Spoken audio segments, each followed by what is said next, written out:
Pemirsa Touching TV, batur sedulur sekampung, sebelum membahas siapa Yajuj dan Majuj serta siapakah sesungguhnya Zulkarnain yang disebutkan dalam Al-Quran tersebut, ada baiknya mencermati tembok yang dibangun Zulkarnain.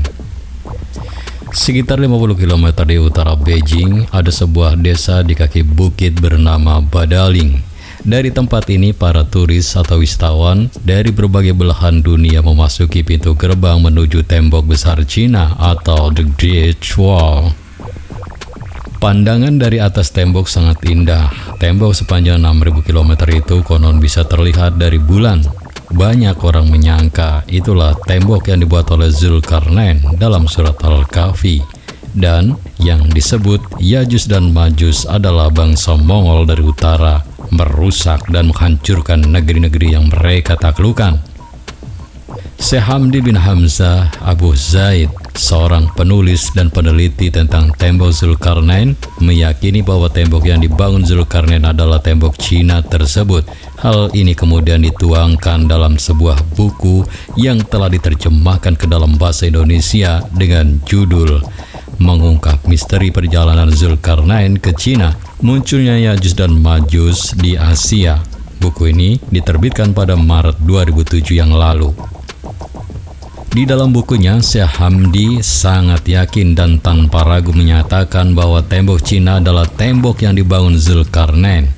Ia kemudian menyebutkan secara detail penelitian dan bukti-buktinya.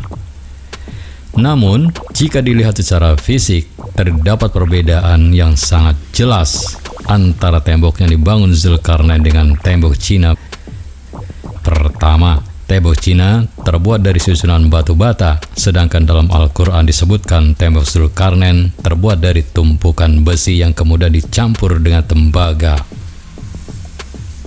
Yang kedua, tembok Cina dibangun secara bertahap selama ratusan tahun dari berbagai dinasti yang memerintah Cina, di antaranya dinasti Han dan Ming.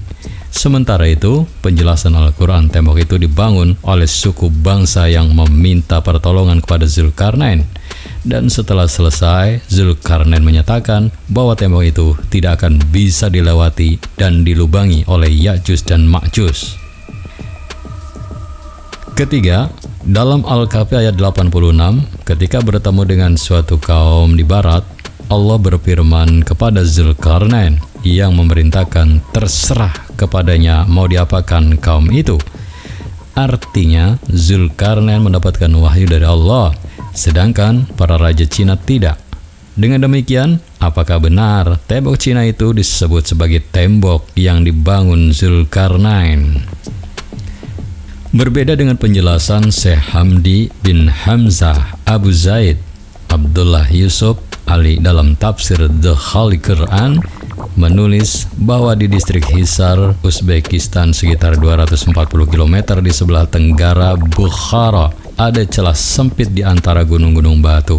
Letaknya di jalur utama antara Turkestan ke India dengan ordinat 38 derajat North dan 67 derajat Earth. Tempat itu kini bernama Buzhol Khana dalam bahasa Turki, tetapi dalam nama Arabnya adalah Bab al-Hadid. Orang Persia menyebutnya Dar-i Ahani. Orang Cina menamakannya Tiemenkuan. Semuanya bermakna pintu gerbang besi atau pintu gerbang yang terbuat dari besi. Hasil foto satelit pada ordinat itu sudah tidak ditemukan lagi tembok atau pintu besi tersebut. Namun, seorang pengembara Cina, Hyo Wenxiang, pada abad ke-7 pernah melewati pintu berlapis besi saat melakukan perjalanan ke India. Dan tidak jauh dari tempat tersebut terdapat sebuah danau yang dinamakan Iskandar Kul.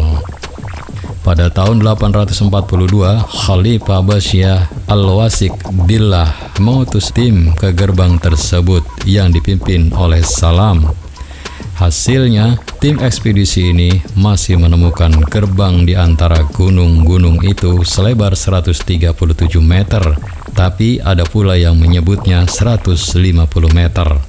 dengan kolom besar di kiri kanan terbuat dari balok-balok besi yang dicor dengan cairan tembaga, tempat bergantung daun pintu raksasa.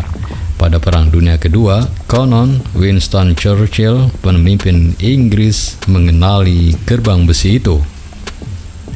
Sedangkan dalam versi lain disebutkan para arkeolog menemukan benteng tersebut pada awal abad ke-15 Masehi di belakang Jaehun dalam ekspedisi Balkh, dan disebut sebagai Babul Hadid atau pintu besi di dekat Tarmiz. Timur Leng pernah melewatinya. Juga Shahrok dan ilmuwan Jerman Schlettverger, arkeolog Spanyol Clavijo pada tahun 1403 Masehi pernah diutus oleh Raja Kitsalah di Andalus ke sana dan bertemu pada Timur Leng. Babul Hadid adalah jalan penghubung antara Samarkindi dan India. Ada juga yang menyatakan keberadaan tembok tersebut telah tenggelam dan sampai saat ini berada di Azerbaijan dan Armenia, tepatnya di pegunungan yang sangat dan tinggi serta keras.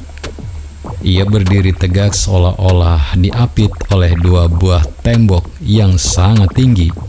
Tempat itu tercantum pada peta-peta Islam ataupun Rusia, terletak di Republik Georgia. Al-Sarib Al-Idrisi dalam bukunya Nuzhat Al-Mushtaq fi Ikhtiraq Al-Afaq menegaskan hal ini melalui riwayat penelitian yang dilakukan Salam, utusan Khalifah Al-Wasik Billah atau Abbasiyah. Salam melihat pegunungan yang terpisah oleh lembah. Luas lembah sekitar 150 meter. Lembah ini ditutup tembok berpintu besi sekitar 50 meter. Dalam Al-Quran memang tidak dijelaskan secara detail tentang Zulkarnain berasal dan kemana saja pengembaraannya. Al-Quran hanya menyebutkan Zulkarnain melakukan pengembaraan menuju matahari terbenam dan matahari terbit. Lalu dalam perjalanan ke utara, Zulkarnain bertemu dengan dua buah bukit yang di baliknya terdapat kaum yang bernama Ya'juj dan Ma'juj. Namun demikian, para ahli tafsir meyakini Zulkarnain berasal dari daratan Mesir yang membangun tembok di sekitar wilayah Asia Tengah. Di wilayah Asia Tengah ini terdapat beberapa bangsa seperti Cina, India, Uzbekistan, dan lainnya. Dengan beberapa kecenderungan yang ada, para ahli tafsir ataupun peneliti kemudian merujuk keberadaan tembok itu berada di wilayah Asia Tengah. Dalam Nuzhat Al-Mushtaq, Al-Sharif Al-Idrisi juga menuturkan bahwa Salam pernah bertanya kepada penduduk sekitar pegunungan, apakah ada yang pernah melihat Ya'juj dan Ma'juj? Mereka mengaku pernah melihat gerombolan orang di atas tembok penutup, lalu angin badai bertiup melemparkan mereka. Penduduk di situ melihat tubuh mereka sangat kecil. Setelah itu, Salam pulang melalui Taras atau Kazakhstan, kemudian Samarkand atau Uzbekistan, kota Rai atau Iran, dan kembali ke istana Al-Wasik di Suro Manra'a, Irak. Ia kemudian menceritakan dengan detail hasil penelitiannya kepada Khalifah. Kalau menurut penuturan Ibnu Battuta dalam kitab Rakhlat Ibnu Battuta, pegunungan Ya'juj dan Ma'juj berada di sekitar perjalanan 6 hari dari Cina. Penuturan ini tidak bertentangan dengan Al-Sharif Al-Idrisi karena di sebelah barat Laut Cina adalah daerah-daerah Rusia. Batur sedulur sekampung, demikian penjelasan tentang Zulkarnain dan tembok yang dibangunnya. Di manakah gerangan berada? Banyak berbagai versi dan pendapat tentang hal ini, dan saya yakin Anda juga memiliki pendapat yang berbeda. Oleh karena itu, jika ada perbedaan atau ingin melengkapi, silakan tulis di kolom komentar dengan bijak. Terima kasih telah menyimak video ini sampai selesai. Jangan lupa bantu kami dengan cara klik tombol subscribe, like, komen, dan share sebanyak-banyaknya. Ingat, tetap meduluran, aja pada tukaran. Bye-bye. Wassalamualaikum warahmatullahi wabarakatuh.